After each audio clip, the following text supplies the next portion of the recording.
Ooh,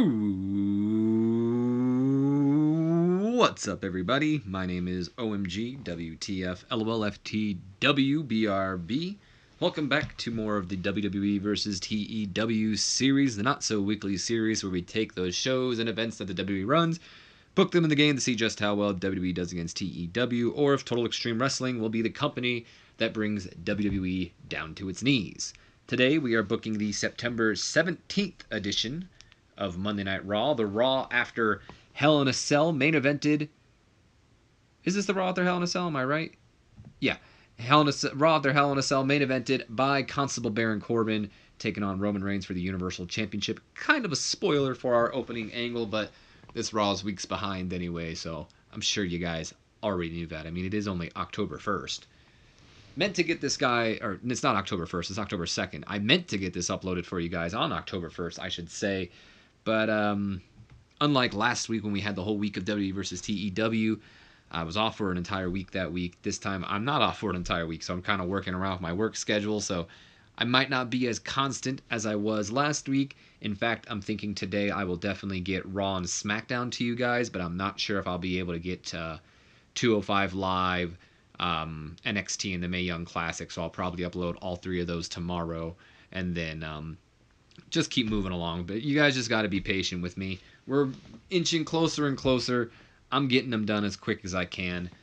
I also got to watch these shows. It's a lot of time being dedicated to wrestling, and I'll be honest, I'm almost wrestlinged out right now. With that being said, let's go ahead, jump right into this show. I believe we are in Dallas, Texas here tonight. The American Airlines Center. It doesn't tell me where we're at, but I think we're in Dallas, Texas. Nonetheless, 81 solid B rating to open up the show, as Roman Reigns, the Universal Champion, and Braun Strowman pretty much kind of talk about the controversy and how it sucks that Brock Lesnar pretty much got involved in the Universal Championship matchup.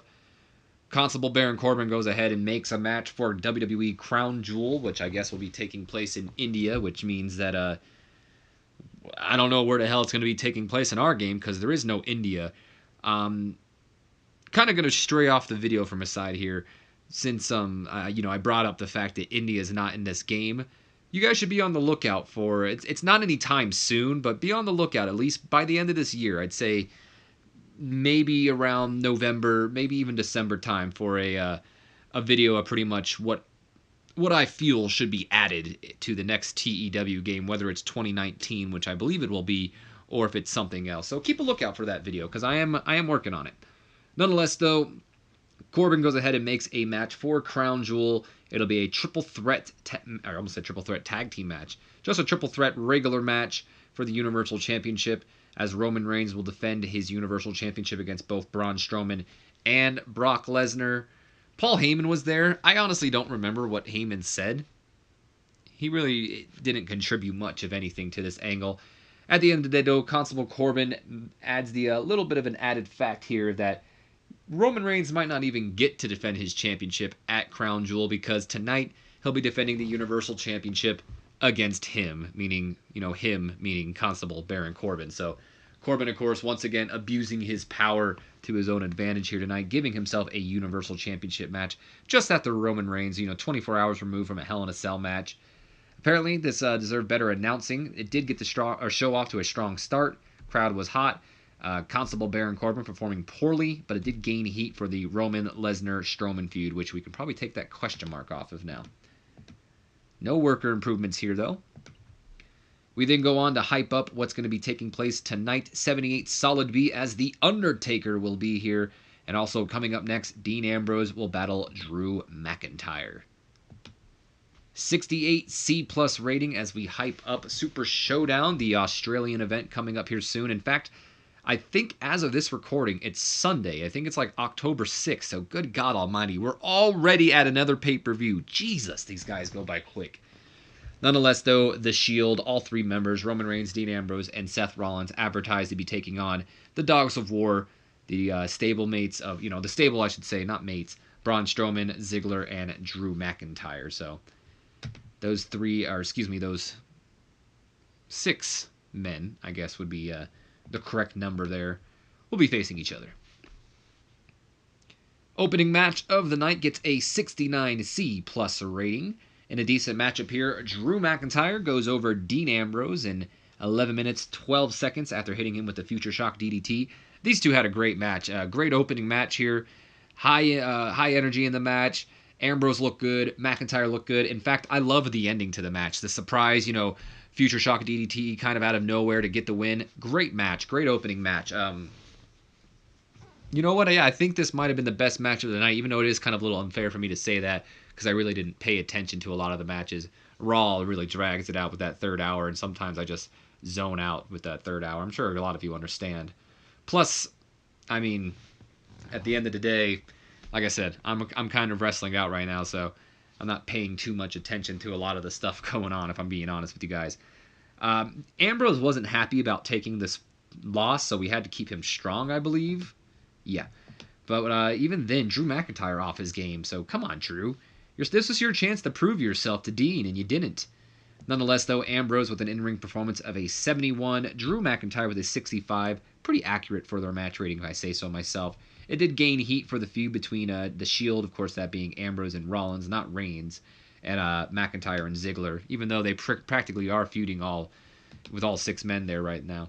72 B- rating as we hype up that Baron Corbin will get his Universal Championship match tonight against Roman Reigns, and also at Crown Jewel, if Roman Reigns wins, he'll defend the championship against Brock Lesnar or Braun Strowman. I guess if Baron Corbin wins, he'll also defend the championship against Brock Lesnar and Braun Strowman, not or.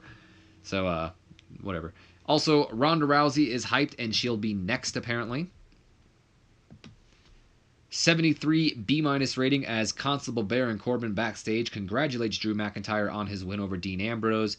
He then goes ahead and talks Dolph Ziggler into cashing in on his rematch clause for the Intercontinental Championship.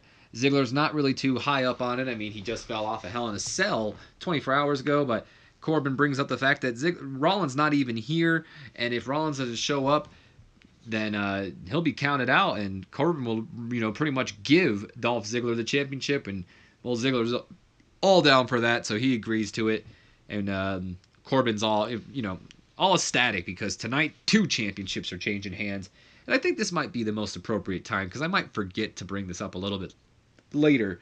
Ah, great, fucking hiccups. Oh my goodness, these hiccups are hardcore right now. This episode of Raw really kind of exposed Baron Corbin, if you asked me. Definitely probably not the best actor in the world. A lot of his lines just came off, pretty much as rehearsed and read. Like, I don't know. It just, in a way, it was kind of funny, but the way he was delivering his lines, because you could tell that it was so fake. But I'm not sure that's the way they were going for it. I did enjoy it at the end of the day. I'm not going to lie, because like I said, to me, like, even though I kind of could tell that, it's not done intentionally, I like the way that, Baron Corbin just seems so fake, like, oh yeah, you should totally do this. But, him being sincere in storyline on it. The way I look at it is he was being sincere in storyline, while as it came off as him not being sincere. That's the confusion there, and I think that's more Baron Corbin's delivery. I could be wrong, but I do feel like Corbin was a little not overexposed, but exposed here on Monday Night Raw with his acting, because he was given so many angles. 68 C+ rating as we get a look back on the Ronda Rousey Alexa Bliss match from Hell in a Cell. Of course, Ronda Rousey beating Alexa Bliss to retain her championship. Worst match on that card, if you ask me. Golly, that match is boring. 72 B- rating as Natalya is backstage talking to the Bella Twins. I'm not really sure what they were talking about. At first, I thought maybe they were bad-mouthing Ronda, but I feel like there might have been a little bit more, of them being, oh yeah, totally, like kind of nervous when Ronda showed up. But no, so I have no idea what they were talking about. Ronda comes in there pretty much wanting to ask the 3 women a question about how an open challenge works. Does she just go out there, or does she need to talk to Corbin? Natty just brings up the fact that the guys just walk out there and they issue an open challenge, but she wants to make sure this is something Ronda wants to do because, anybody can accept this kind of challenge. Ronda, of course, she is way down to do this, and she's going to do an open challenge here tonight. And I've got to say, I actually enjoyed this segment. Ronda Rousey, of course, still playing the new girl in town, not sure about all the rules and all that, asking about, how does the open challenge thing work?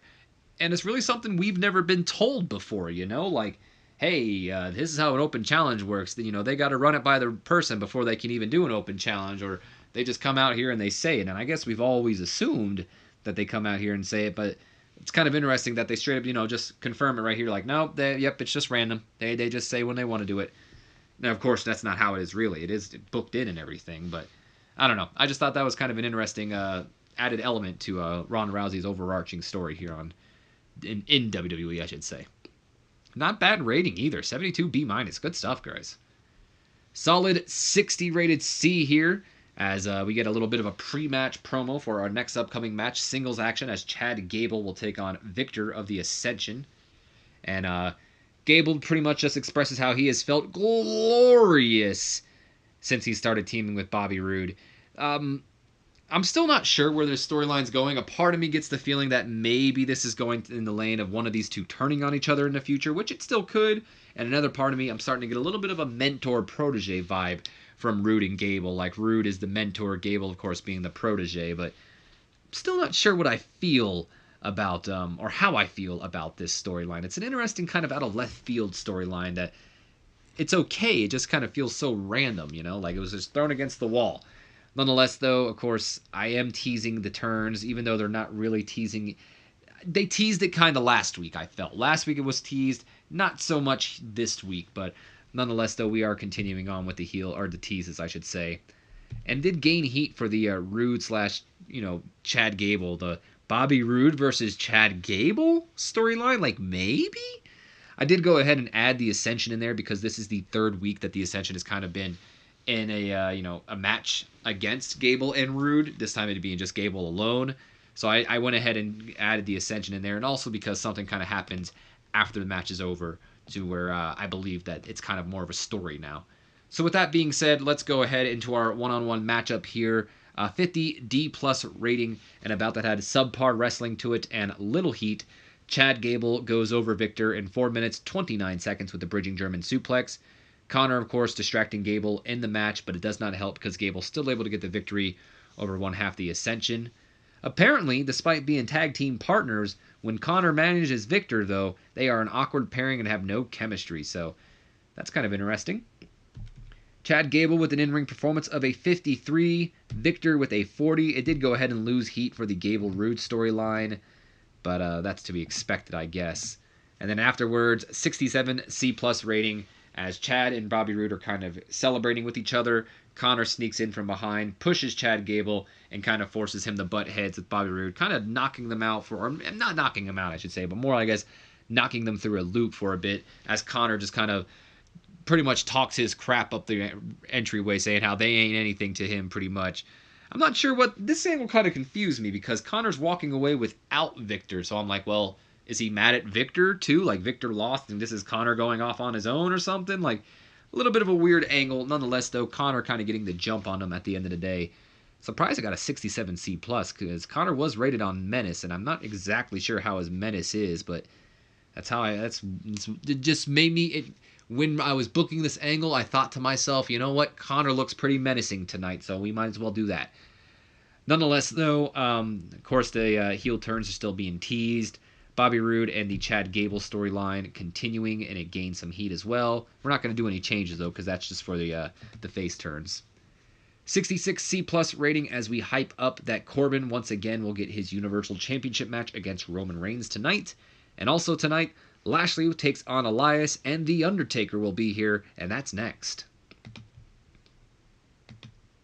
Before we can get to The Undertaker, 63 solid C rating as the WWE Intercontinental Champion Seth Rollins has arrived, and Kayla Braxton is quick to let him know that, hey man, you've got yourself an Intercontinental Championship match against Dolph Ziggler, and if you don't make your way out there, Corbin's going to strip the title of you.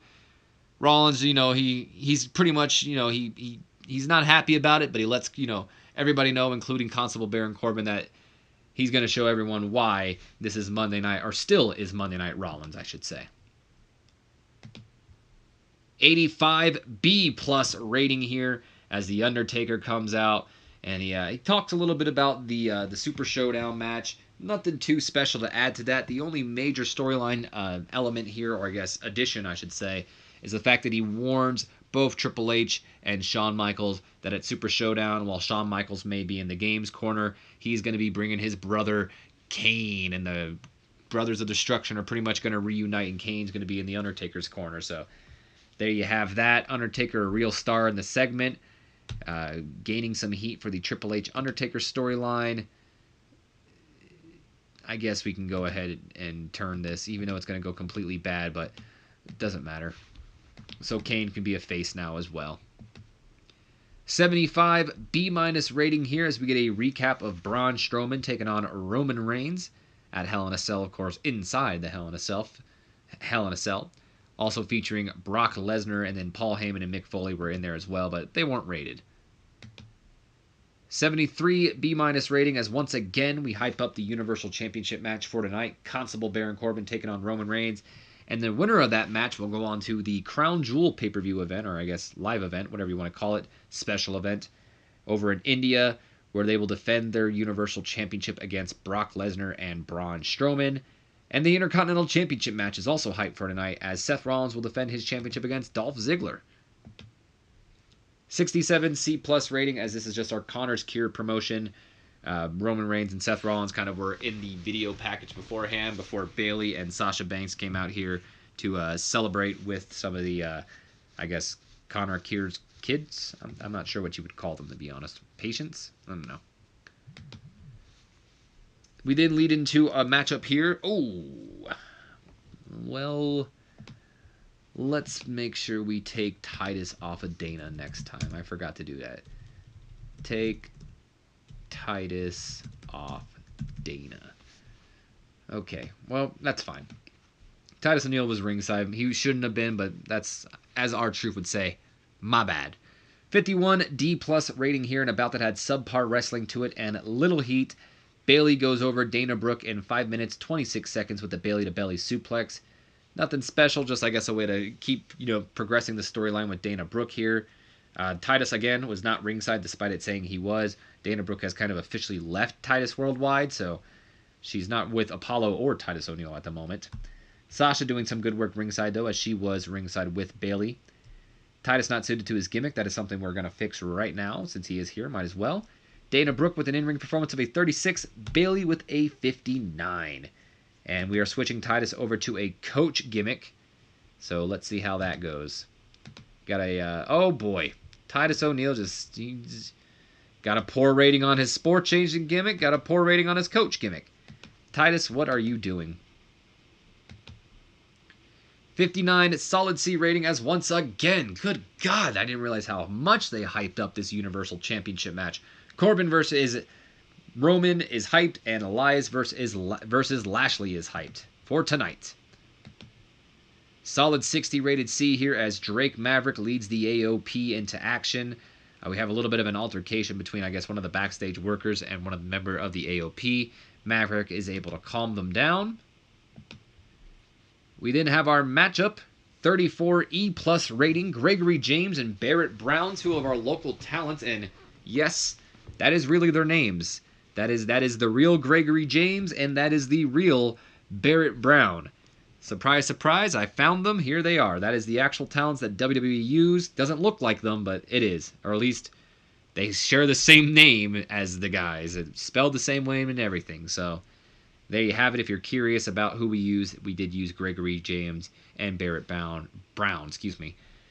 About that, terrible wrestling and non-existent crowd heat. The Authors of Pain go over James and Barrett Brown in minute 47 after Akam defeats Gregory James with the pump handle Death Valley Driver. Barrett Brown getting better at his gimmick. I guess that's good for him. Drake Maverick doing some good work ringside. Announcing quality helped this match out a little bit. It did cool the crowd. Barrett Brown with an in-ring performance of a 22. Gregory James with a 23. Razor with a 41 and Akam with a 40. Barrett Brown improving in his Rumble and Gregory James improving in his Rumble and performance. So both superstars making the most out of their appearance here tonight. Gregory James kind of looks like my one trainer, Miracle Mike James, which they share the same last name, but they don't share the same first name. Maybe Mike James is not telling me something. Nonetheless, though, 76 B- rating as Ziggler is kind of, pretty much, stressing, I guess might be the right word. Just kind of confronting Baron Corbin. Like you said, Seth wasn't even going to be here. Now he's here, and I got to fight him. Seth ends up showing up backstage, and him and Dolph kind of go back and forth. Rollins just pretty much puts over, like, I'm ready for a fight. Are you, pretty much? So nothing too special here. Apparently Drew McIntyre helping Ziggler during this segment. That's another person we got to take off of somebody. Take Drew off Zig. So he'll apparently help him in the next one, even though he shouldn't have. Gain some heat for the storyline. No worker improvements. Solid 64C as the Intercontinental Championship match between Rollins and Ziggler is next. 71 B- as we hype up once again at the Super Showdown. The Shield takes on the Dogs of War and Triple Threat Tag... Not Triple Threat Tag Team action. What the hell am I talking about? 6-man Tag Team action. Before we get to our championship matchup here, 53 C- rating as JoJo does our Intercontinental Championship introductions, introducing the challenger, Dolph Ziggler, and champion, Seth Rollins. And then finally, it is the Intercontinental Championship. It is on the line, 81 solid B rating. That's a hell of a match, if I do say so myself. 81 solid B, decent matchup here. Probably better than the main event, if I'm going to be honest. Seth Rollins goes over Dolph Ziggler in 10 minutes, 13 seconds with the ripcord knee. He actually got him with the curb stomp. Rollins makes his second defense of the Intercontinental Championship, getting better at his gimmick as well. This match got the crowd hotter. Ziggler with a 70 in-ring performance. Dolph Ziggler just 1 point better than his challenger with a 71 in-ring performance. Gained some heat for the feud. All in all, good stuff. This match wasn't bad as well from what I can remember from it. It was a very exciting and high-paced, back and forth action. Rollins and Ziggler just have great chemistry too. Every match we've seen with them, in my opinion, have been great. But again, I wasn't really paying much attention, so I can't tell you with certainty that it was a great match. But TEW thought so. It's the best match on the card so far, so look at that. But these guys have fought each other quite a lot, haven't they? Like, if we were still on our previous save, they would have been getting dinged so many times by now. But I think this might have been like the second time they faced in this save, so I think they can get one more match out of them. Whoo, boy, oh boy, 92 solid A rating as we have episode 4 of John Cena and Friends. Of course, this is part 1. If you remember from our last episode, Shawn Michaels and John Cena were out hunting while Michaels kind of teaches Cena, the way of life or whatever. They find their way into Canada, and who else is in Canada but Bret Hart? And we all know about the history between Bret and Shawn, and that's all this is pretty much about, as we have a little bit of a bitter feud between Bret and Shawn, where Shawn just wants to hunt, and all the good animal, or caribou or whatever, are on Bret's land, but Bret ain't letting him in the dungeon. No way, no how is he letting it down, and we have a little bit of a skirmuffle, or whatever you want to call it. Have a little bit of a brawl, I guess, between Shawn Michaels and Bret Hart until John Cena finally separates the two. And, Bret kind of spills his heart out to John, and John's like, wow, I didn't realize that Shawn did all that to you. And the episode kind of ends off with John kind of, maybe leaning more towards Bret's side of the story now that he knows about, the whole Montreal screw job and this and that, and how much Shawn Michaels has pretty much just screwed Bret over in the, long run. So, we leave off on a little bit of a cliffhanger. Who will John Cena side with? Shawn Michaels or Bret the Hitman Hart? Bret apparently used the crowd to his, to his advantage here, improvising well, but he performed poorly at the same time. Not sure how that's possible. 61 solid C rating here, as Charlie, goes ahead and gets Roman's thoughts on Baron Corbin. And Roman Reigns doesn't really think very highly of Baron Corbin. He's not worried about Baron Corbin. If this was Braun Strowman or Brock Lesnar, yeah, maybe he would be worried, but he ain't worried at all about Baron Corbin whatsoever. 61 solid C rating there. 75 B- rating as Ronda Rousey begins to warm up. I'm assuming her open challenge is next. Not yet. Before we get to that, we have to honor the Hispanic Heritage Month. So 63 solid C rating here as people or superstars like Brie Bella, Andrade Cien Almas, Selena Vega, Sasha Banks, and Titus O'Neil all pay homage to some of the great Hispanic superstars and just people in general that they grew up idolizing, whether it be in like Brie Bella's case, her father, Andrade's case being like I think it was his uncle, Selena Vega being a big fan of Rey Mysterio, I wanted to feature Rey Mysterio in this because he's under contract with us, but I guess we're still waiting for his contract to officially begin, so I wasn't able to get him. Which, you know what, you would think I would be able to. Maybe it's just that, now that I think about it, I totally would have been able to use him because he was off screen, but he hasn't been, pushed, yet. We don't have a position, I guess, or whatever you want to use for him yet, so that's why. And I could have just easily gone ahead and pushed him myself, but I didn't think about that when doing it. For some reason I figured, oh, his contract hasn't been signed, but that's dumb of me. Nonetheless, though, Sasha Banks paying homage to Eddie Guerrero, of course, as well. If you know Sasha Banks, apparently Eddie Guerrero's the one who got her to wrestle. Yep.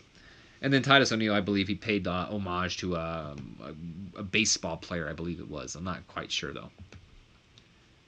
60 solid C rating as Ronda Rousey goes ahead and issues an open challenge for the Raw Women's Championship. She, of course, gives Alexa Bliss a little bit of a shout-out because Alexa Bliss, took her to her limit last night, and that wasn't something Ronda expected from her.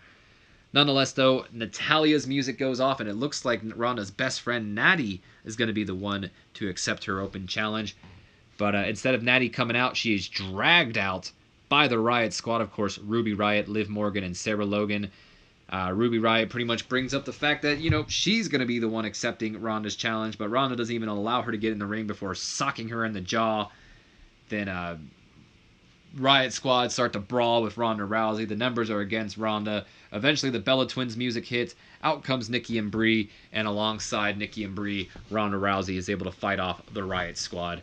So no championship defense here tonight, but it goes ahead and starts our new storyline between Ronda Rousey and the Bellas taking on the Riot Squad because they, I guess, two teams of three, I don't know, will face each other at Super Showdown. Ronda Rousey was a real star in this segment. Liv Morgan looked lost out there, apparently. Sarah Logan underperformed, but Nikki Bella also looked good. So all in all, not too bad. Ruby Riott's improving in her acting as well, so this is a good moment for the Riot Squad, if I do say so myself. 72 B- rating as we get a recap of our opening angle of the night, plus the Universal Championship matches hype. So pretty much just showing how we got to where we are right now with the Universal Championship matchup. 65 solid C rating as Braun Strowman, of course, one of the men who will challenge for the Universal Championship at Crown Jewel, kind of confronts Baron Corbin backstage and tells him how he sucks. Because, and he wants him to win the Universal Championship because he sucks, and he knows he can pretty much beat him. So there you have that. Corbin didn't even really have a response. I think he would just shut up for the entire time. 53 C- rating here as we get a recap of the Riot Squad brawl with the Bellas and Ronda Rousey, and then, of course, hyping up the 6-women matchup between Ronda and the Bella Twins taking on the Riot Squad at Super Showdown. 56 C- rating here as Elias is ready to perform. He plays the guitar. He's having a good old time until he's interrupted by the 23-year-old piece of gold, the man from 205 Live himself, Lio Rush, baby. Lio Rush comes out to interrupt, I should say, not introduce, but interrupt Elias, and he goes ahead and starts to hype up Bobby Lashley and introduce Bobby Lashley for the upcoming match. Elias kind of pokes fun at Lio Rush, asking whose kid this is and how he got past security and whatnot. But at the end of the day, Bobby Lashley is introduced, and it is time for our matchup between him and Elias. Of course, Lio Rush kind of takes a jab at Kevin Owens as well. We went ahead and added Elias to this feud because, well, at Super Showdown, it'll be Cena and Lashley taking on Owens and Elias, so there you have that. Elias also apparently invented a new catchphrase that will likely boost his ability on the microphone. I'm not sure what it could have been because, well, I don't think he really did invent a new catchphrase, but maybe just, I need you all to silence your cell phones and sit down and shut your mouths or whatever. Or maybe the whole kid thing is his new catchphrase. Nonetheless, this was kind of more of a way to introduce the crowd to Lio Rush himself by having him go up against, like, Elias on the mic. So 56 C- for that. No worker improvements. I was kind of expecting Lio Rush to maybe have a worker improvement. 62 solid C rating here as we get a recap of Kevin Owens' sneak attack on Bobby Lashley a couple weeks back when Lashley was doing his whole peace thing with Jinder Mahal. That's why also Mahal was here, but he wasn't rated, I believe. 75 B- rating as we hype up the fact that at Super Showdown, John Cena will team up with Bobby Lashley to take on the team of Elias and Kevin Owens. And then finally, it is time for our matchup here. 54 C- rating here. Lio Rush was on commentary for this matchup, just more putting himself over. In an extremely short matchup, Elias goes over Bobby Lashley in 3 minutes, 30 seconds after Bobby Lashley was disqualified when Lio Rush attacked Elias. A lot of interference in this matchup, though. Rush and Kevin Owens pretty much distracting both Bobby Lashley and Elias during this match, because during the Lio Rush's time on commentary, he kind of took another jab at Kevin Owens. Owens took exception to this, and he came out. He went chasing after Lio Rush. Rush, of course, being the cruiserweight that he is, able to avoid Kevin Owens with a bunch of flips and shiz. Elias tries to get his hold on Rush as well, but Rush still able to escape him until finally Elias gets his hands on him, and Rush retaliates. So that's what led to the DQ. Rush was pretty weak on the announce table. Elias with an in-ring performance of a 52. Bobby Lashley with a 61. And then afterwards, a 54 C- rating here as Bobby Lashley saves Lio Rush from Kevin Owens and Elias, and then decides to pick up the 23-year-old piece of gold and pretty much just toss him to the outside onto Elias and Kevin Owens as they stand tall while Elias and Owens pretty much retreat. 54 C- rating here as we get a little bit of a mini promo as Alexa Bliss and company, Mickie James and Alicia Fox, are pretty much just challenging Ember Moon to find a tag team partner for the tag team match against Alicia Fox and Mickie James, if she can, because apparently she has no friends. But she does have a friend, and her friend is not like most girls. 42 solid D rating as Nia Jax is revealed to be Ember Moon's tag team partner, as Alexa Bliss, Mickie James, and Alicia Fox just look on and just disdain. We go to our tag team matchup here. 44 solid D rating in a terrible matchup. Ember Moon and Nia Jax go over Mickie James and Alicia Fox in 6 minutes 50 seconds after Nia Jax defeats Alicia Fox by pinfall. Mickie James apparently carried this match in terms of in-ring performance, and that's also despite her being really off her game, which is kind of incredible when you think about it. Alexa Bliss did some good work ringside as well. The announcing team helped this match out. Alicia Fox with a 35 in-ring performance, looks like she was the worst. Mickie James with a 49, the best as we've already established. Nia Jax with a 38, and Ember Moon 2 points above Nia Jax with a 40 in-ring performance. No worker improvements to talk about, though. 70 C+ rating as Constable Corbin is backstage with Rod Zapta, pretty much just ensuring him and letting him know that, hey, look, I know I'm your boss, but I want you to call this match right down the middle, okay? Zapta's down with that, but Corbin makes sure he understands him right down the middle, you know. Come on, you know what you need to do, pretty much. 70 C+ for that. 52 D+ rating as JoJo does our Universal Championship introductions, as it is almost time for our main event. Of course, introducing our challenger, Constable Baron Corbin, and Roman Reigns, the champion. And then it is now time for our Universal Championship matchup. 67 C+ rating here. In a decent matchup, Roman Reigns goes over Constable Baron Corbin in 15 minutes, 12 seconds with the spear. A lot of interference during this matchup. Braun Strowman going after Roman Reigns. Ziggler and McIntyre distracting Reigns. Rollins and Ambrose distracting Constable Corbin. Not really distractions too much. It's just more of the fact that Ziggler and McIntyre came down to the ring, and Ambrose and Rollins did too, and they brawled. So they didn't really distract anybody. Constable Baron Corbin with an in-ring performance of a 51. Roman Reigns with a 73. And ended up losing heat for McIntyre, Ziggler, and the Shield storyline. Match itself, though, it was okay. Nothing too special. Just, you know, your typical Corbin-Roman match. Rest holds here and there, Superman punches, stuff like that. I should say at one point, though, that Corbin was disqualified after hitting Roman with a chair, but because he is the boss, he went ahead and restarted the match as a no disqualification match, kind of like he did with Finn Balor not too long ago. Unfortunately, though, he was not able to have the same success as he did when he did with when he did that to Finn Balor a couple months ago. So Corbin, though, did make the best out of his match here tonight, as he is improving in his technical skills. So good for Corbin there. And then we end off the show with just some more hype. 72 B- as we end the show with hype for the Shield versus Dogs of War match at Super Showdown. Not sure why why they wanted to end off the show, but they did. Nonetheless, though, the show gets a 81 solid B rating. Not sure how, but we'll take it. 81 solid B rating here, increasing our popularity in 24 regions overall. So good stuff altogether, if I do say so myself. That is going to be the end of this video, though, guys. I hope you have enjoyed. If you have, do me a favor. Leave me a comment, like, subscribe if you haven't already. And as always, my name has been OMG, WTF, LOLFTW, BRB. I will see you guys for SmackDown, which should be uploaded today. So until then, have a good one.